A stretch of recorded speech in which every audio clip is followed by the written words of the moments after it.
Buenos dias, Zamboanga. Welcome sa Kapihan na Zamboanga sa SM City Mindpro. Hatid sa inyo ng Philippine Information Agency, SM City Mindpro, Mindanao Communicators Network, Mindanao Cable Television at e-media. Happy Kapihan Wednesday po. We are live at PIA Western Mindanao Facebook page and other government agencies' Facebook pages. One TV Philippines, Isa TV Channel 17, your only island TV channel, and PCH Cable TV and via cable televisions at MCTV and e-media. Muli, ang Kapihan na Zamboanga will discuss important topics that will help you make more informed decisions wherever you are. Welcome po sa lahat ng ating manonood.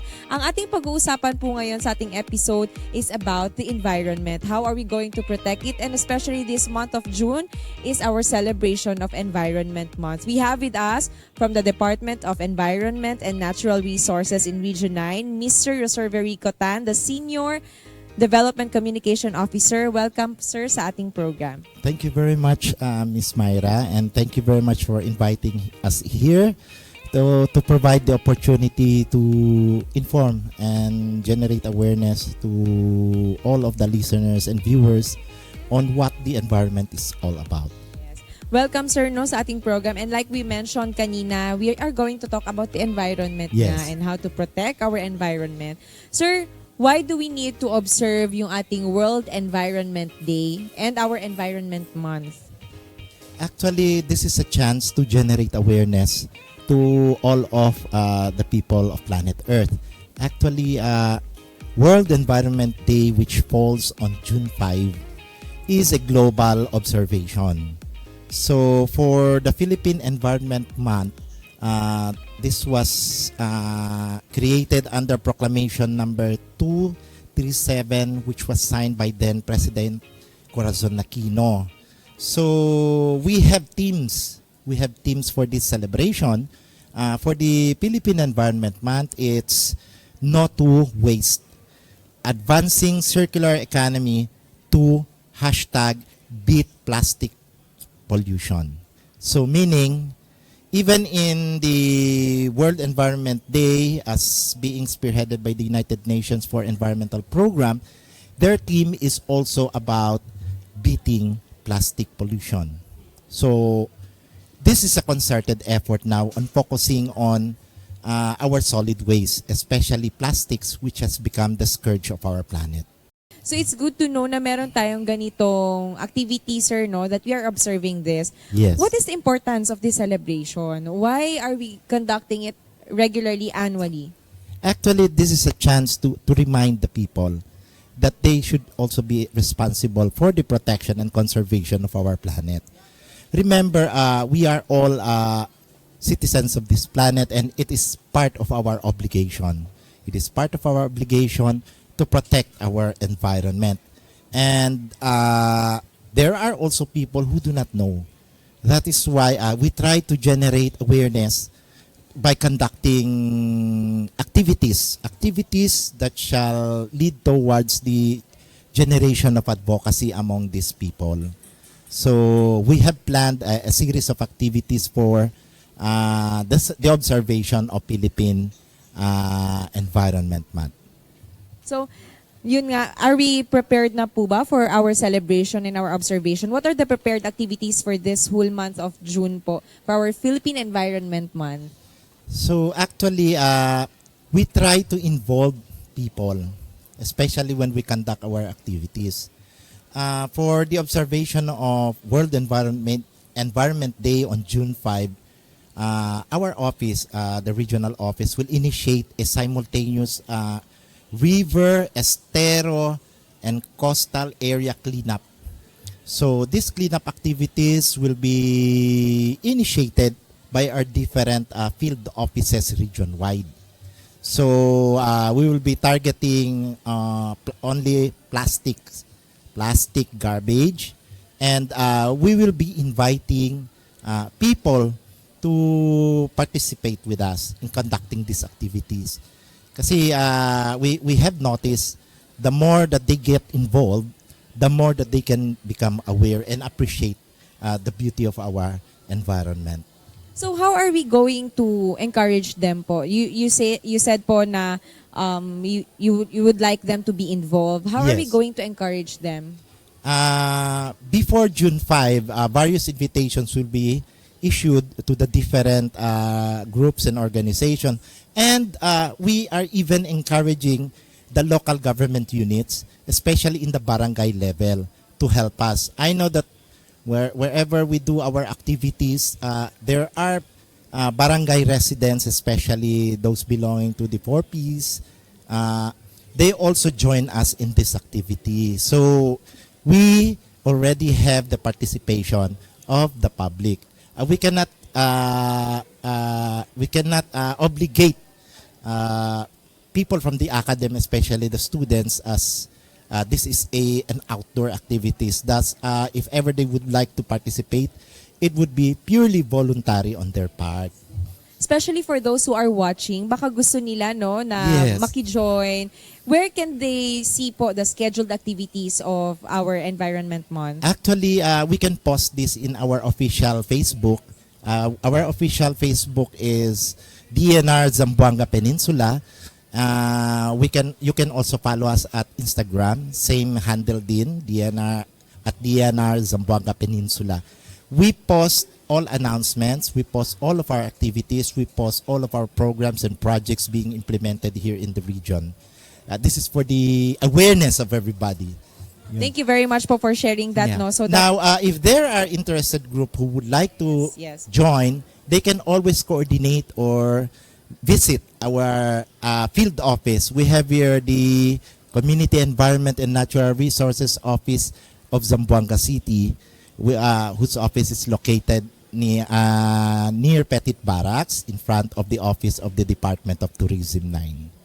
Yun. So yun, kompleto po yung details na na-mention ni Sir Roseverico for Obing everyone. naman. Sir Obing, yeah, Sir Obing, para po sa lahat po na interested who would like to join nga sa ating activities this coming month of June para Yes. sama-sama po tayong makilahok, tumulong para sa ating environment. Yes. Now, still on the celebration of Philippine Environment Month, we also have other activities to implement. Just like for June 4 to 10, we will be observing Philippine Eagle Week. So this is under Proclamation number 79, series of 1999, wherein we give importance to our national bird, which is the Philippine eagle. So part of our activity would be a ridge-to-reef approach, meaning starting from the mountain, going down towards the coastal areas, because we believe that whatever is happening in the uplands can also affect in the lowlands. So this is the ridge-to-reef approach. So for June 6, we will be going to Godod, Zamboanga del Norte, because Godod, Zamboanga del Norte is one of the sites wherein the Philippine eagle was released, wherein a Philippine eagle was rescued. So the name of the Philippine eagle, of course, is Godod, coming from that place. So just last year, we rescued a female Philippine eagle in Godod, and then we really, after caring for its health, we release it back to its habitat, which is in Godod. So now we are revisiting the area. We will be putting up mga signages for the people to be aware that that area is a habitat of the Philippine eagle. As we all know that the Philippine eagle is a highly endangered bird, and this is considered as the largest eagle in the world, and being our national bird, it is just right for it na we need to protect it. And the DNR is reaching out to the communities who are hosts, who play host to this wildlife for its protection. So from there, we will be engaging with the communities of Godod, especially the barangay residents, to conduct an information campaign so that they will be aware of this thing. And then from Godod, we will be moving towards Murciélagos Islands Protected Landscape, which is located in Labason, Zamboanga del Norte. This is a declared protected area, and we will be initiating activities in the island for the community. which shall highlight the celebration of World Oceans Day, which will be on June 8, and on June 9, Coral Triangle Day. So what are we going to do there? Aside from the usual coral reef assessment, we shall also be conducting communication, education, and public awareness activities. We shall engage with the community to invite them for a community activity such as a cleanup of the island. And at the same time, we will be distributing collaterals, mga IEC materials. We will be conducting an exhibit there. And we will also be conducting seagrass monitoring. Yon. So, as we all know that Murciélagos Island Protected Landscape and Seascape is one of the prime ecotourism destination for Zamboanga del Norte. A lot of people are going there to visit the area and to appreciate what nature can offer. And it is but right also that we fully protect its resources. So, yun, from ridge to reef siya. So, other activities, on June 10, it's our birthday. So Of it's the DNR. Yes, it's the 36th DNR anniversary.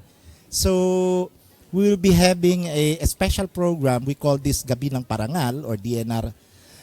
Gabi ng Parangal, yes. And we will be giving out awards to environmentalists here in Region 9. So we have already identified these people who are going to receive. I won't preempt the names yet. And then still in line with our anniversary from June 14 to 16, DNR will be proceeding to Dapitan City for our annual sports fest. So we will be spending 3 days in Dapitan City, wherein almost 1,000 personnel from all over the region will be converging there. And then on June 25, this is known as Philippine Arbor Day. Arbor Day, Araw ng Mga Puno. So this is under Republic Act 10176, signed in last 2012. Yes.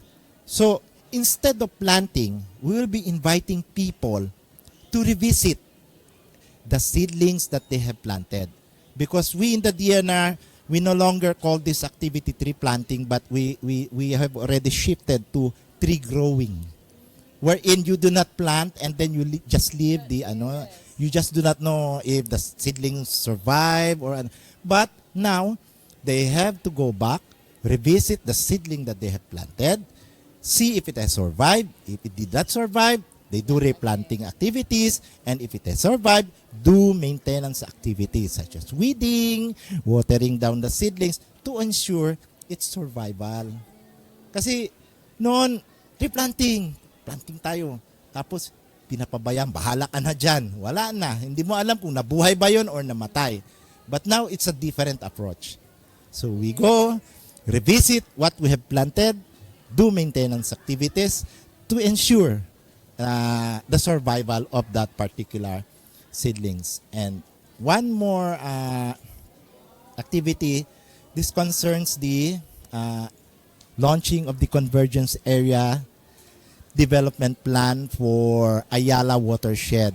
So they will be doing a launching together with DNR, Department of Agriculture, Department of Agrarian Reform, the DILG will be conducting this launching of the Convergence Area Development Plan here in Zamboanga City, particularly for Ayala Watershed. So this is a convergence activity of the 4 agencies concentrating on one area, utilizing the ridge-to-reef approach, wherein for the uplands, it is the task of the DNR, and for sa mga middle areas, yan ang area ng Department of Agriculture and the Department of Agrarian Reform. So this is going to be on June 6, and I believe the program will be at Ayala. Barangay Ayala, they did not yet provide the name of the ano talaga, basta it is in Barangay Ayala. So these are the activities that our department has prepared and are going to conduct to highlight the celebration of Philippine Environment Month. Jam-packed talaga, sir, yung ating month of June for the environment. Yes. Like you mentioned, from reach to reef, no? From air, land, and sea. Kompleto po yung mga activities na nakaprepare para sa ating environment month. Correct. Oo, talagang kompleto. Marami po tayong masasalihan or yun, makaka-join. Especially po all around Zampen yung activities natin. Not Yes. only in Zamboanga City, but we have from different areas nga in Zamboanga Peninsula. So we are happy to know all of that. Yes, Na ma'am. prepared na po yung ating DNR for that activity for the whole month of June. Sir Obing, ano ba yung what are the major concerns talaga that we are facing now, especially in Zampen, in terms of environment? Well, the number one concern that we have noticed is on plastic pollution. Actually, we are now drowning with plastic pollution, especially the single-use plastic, wherein these are the type of plastic products wherein you use only once and then you discard. Example, coffee stirrer, straw. These are being used only once and then you discard it, and this ends up in the environment, not only in the terrestrial environment, but mostly it will end up in our oceans, in our seas. And this has already affected the biodiversity of our marine ecosystem. A lot of fish and other marine animals are affected by this. In fact, we from the local government unit, the DNR, have been exerting great efforts to control this. But if we will not control it at the source, then our efforts are futile. So what we are now concentrating, especially with the theme for Philippine Environment Month, which is concentrated on the circular economy. This theme will be addressed to the different manufacturers to help recycle their different products, especially in the circular economy. It is believed that the waste of today are the raw materials for tomorrow. So they are already conducting researches. They are already doing something. We have seen, especially in different mga environmental fora wherein they exhibit materials which were recycled, and it's a good start. It's a good start. But there are also laws now, especially bills pending in Congress with regards to the regulation for the manufacture of single-use plastics. So we do hope that it will become a law, it will pass Congress, it will pass the Senate, and then it will be signed by the President. So there are also other laws which are also pending, still pending in Congress. Would you believe that once that law is passed, all couples who are to be married will be required to plant 2 seedlings. And for every child that they will have, they will also plant 2 seedlings. That's a good initiative po, no, Sir Yeah. Obing? Oo.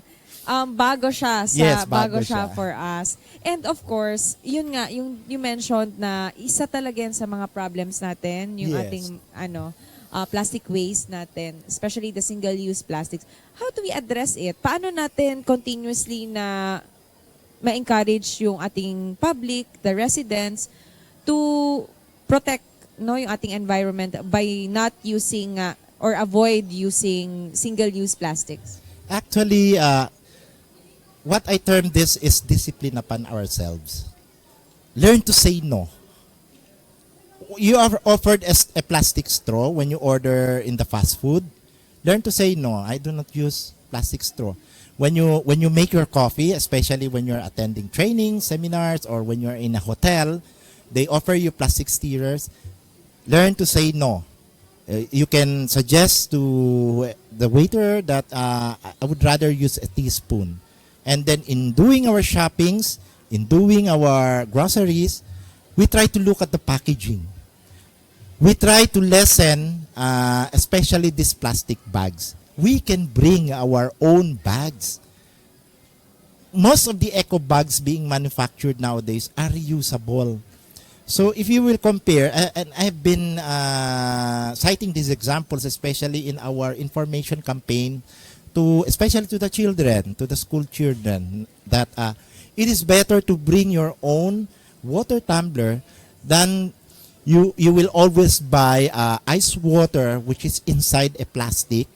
Now, if you will just imagine the number of ice water plastic that one particular elementary school can generate in one day, you will be astounded. And if you will compound it for one school year, it would be a little mountain of plastic. So learn to say no. Try to think of ways wherein you will not really patronize this single-use plastic. And if ever, try to reuse it.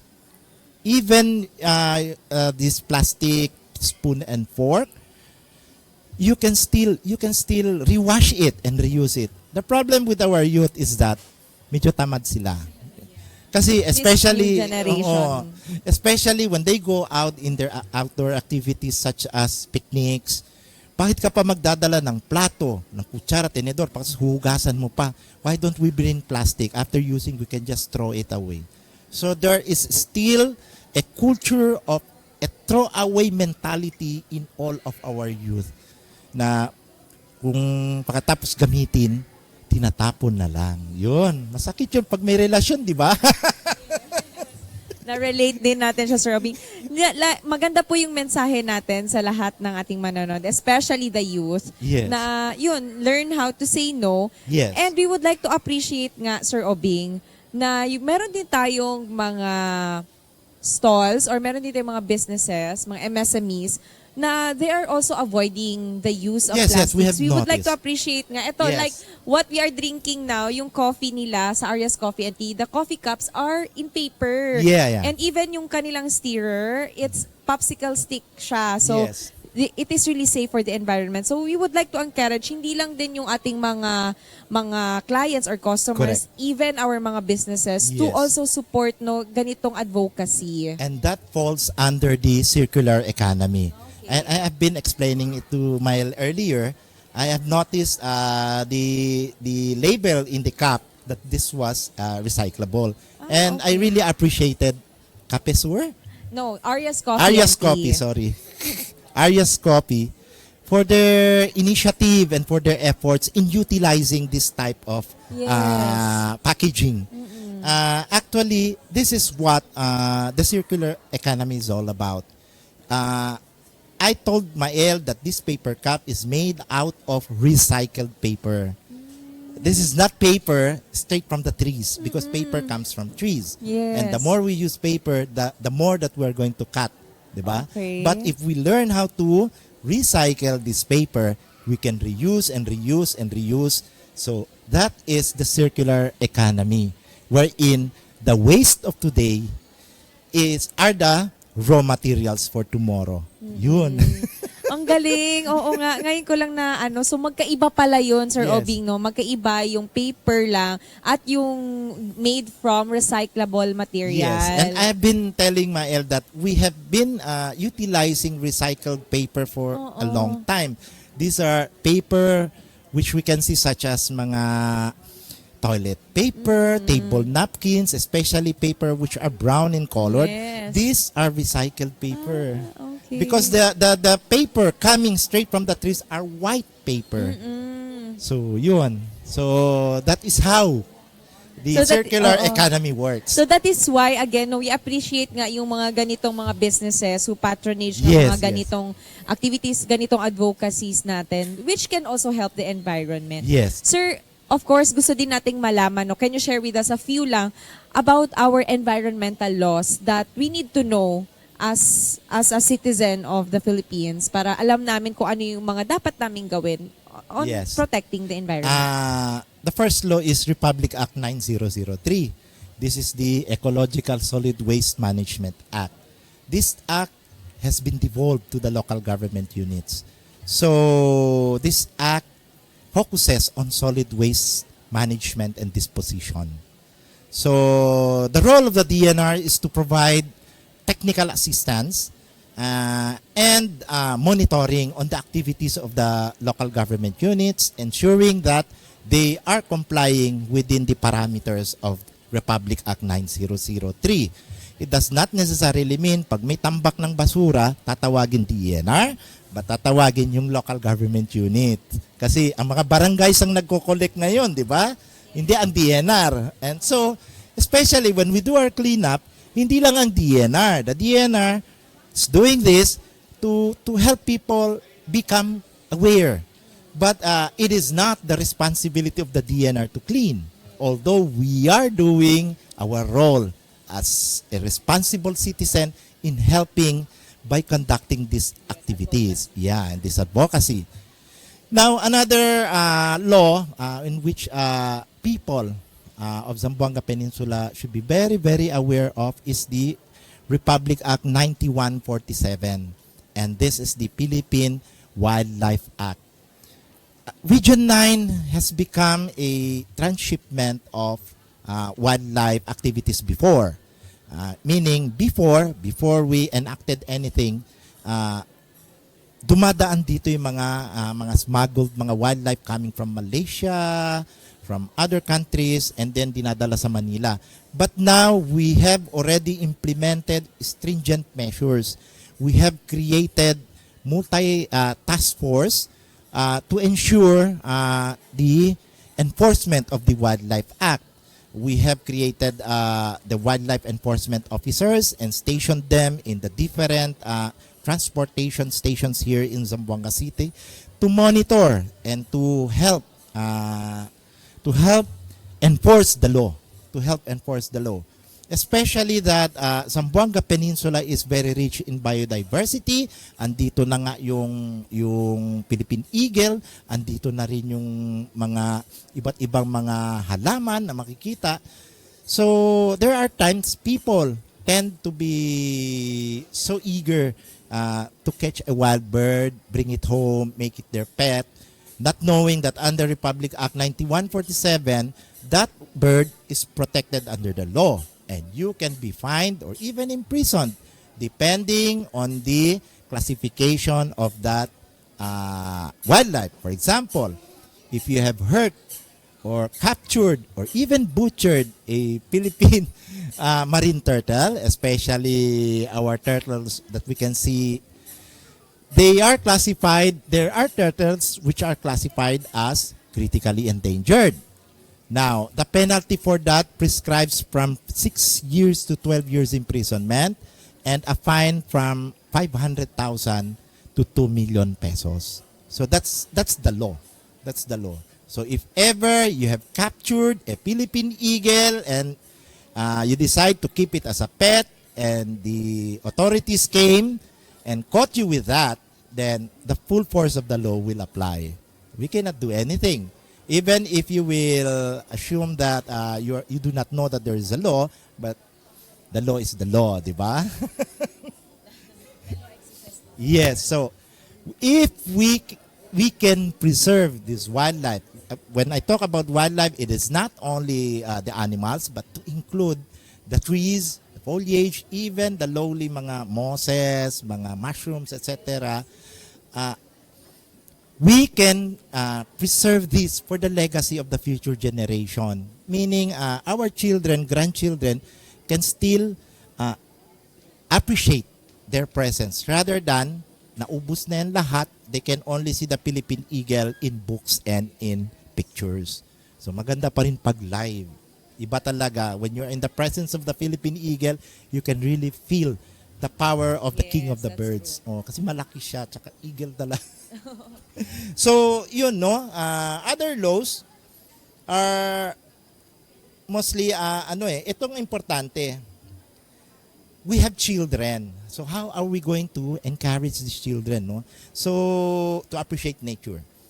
Most of the children nowadays, as I noticed, are prone to gadget addiction.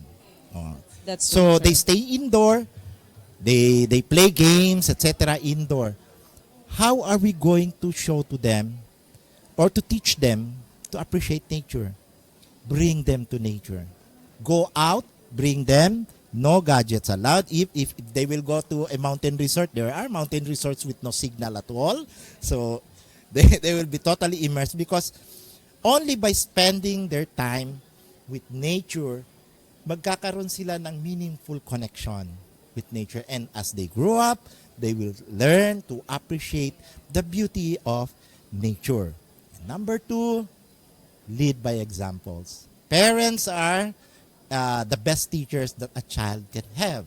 So, if parents do tree planting, tree growing activities, if they do cleanup activities, the child will emulate because the child will see that this is the right thing and there is a real world here outside, not only in online games. And the third, under Republic Act 9512, this is the National Environmental Awareness and Education Act. The Department of Environment and Natural Resources, together with the Department of Education, TESDA, CHED, and other academic institutions are mandated to streamline environmental lectures and activities for the students. So even in schools, the teachers are responsible in sharing knowledge about environmental protection because this is under the law. So I do believe na our children will not only be engaged in online activities, but if you will expose them to the outside world, to the true beauty of nature, they will really appreciate it and they will learn how to protect this and ensure that it will go down from generation to generation. Thank you very much po, Sir Obing, for that message. I'm sure yung mga nakikinig sa atin, parents, even children and youth, they appreciate it very much to know all about this. And maganda yung ating mga tips, no, na we can share, of course, ating mga parents for them to teach their child or children para nga ma-involve din in Correct, nature and environment protection. Thank you very much, Sir Obing. Any closing message po sa lahat nating mga viewers? This is addressed to all of the viewers out there. Each of us is part of nature. In Tagalog, lahat tayo ay kalikasan. Lahat tayo ay kalikasan. We are all part of nature. Whatever happens to nature affects us severely. So, put everything into your heart, into your mind, and into action that every day, it's not only June as Philippine Environment Month, let us make every day a World Environment Day by initiating actions towards the protection of our environment. Even though it is small and insignificant, but collectively, we can make a difference. Thank you very much po. Very nice You're message welcome. and very encouraging message po para sa lahat nating mga viewers. Once again, Mr. Roserverico Tan, the Senior Communication Development Officer po from Department of Environment and Natural Resources in Region 9. Thank you very much, sir, You're for your welcome, time. Miss Mai. Thank you also, of course, din, no, sa DNR for giving us this opportunity po para malaman po lahat ng impormasyon. And of course, we encourage everyone once again to join us in the celebration of our Environment Month for the month of June. Thank you very much po muli sa lahat po ng ating mga viewers. And of course, thank you to the following sponsors of our program. Thank you, Blanka, Kallyntika, Estetica, Zamboanga, Karimadon, and Kamiseta, Penguin, and Arya's Coffee and Tea. With their must-try coffee po, yung new coffee nila is Cafe Cubano. All available here at SM City Mindpro. Once again, this is Myra Espinosa. Sa ngalan po ng Philippine Information Agency, muchísimas gracias.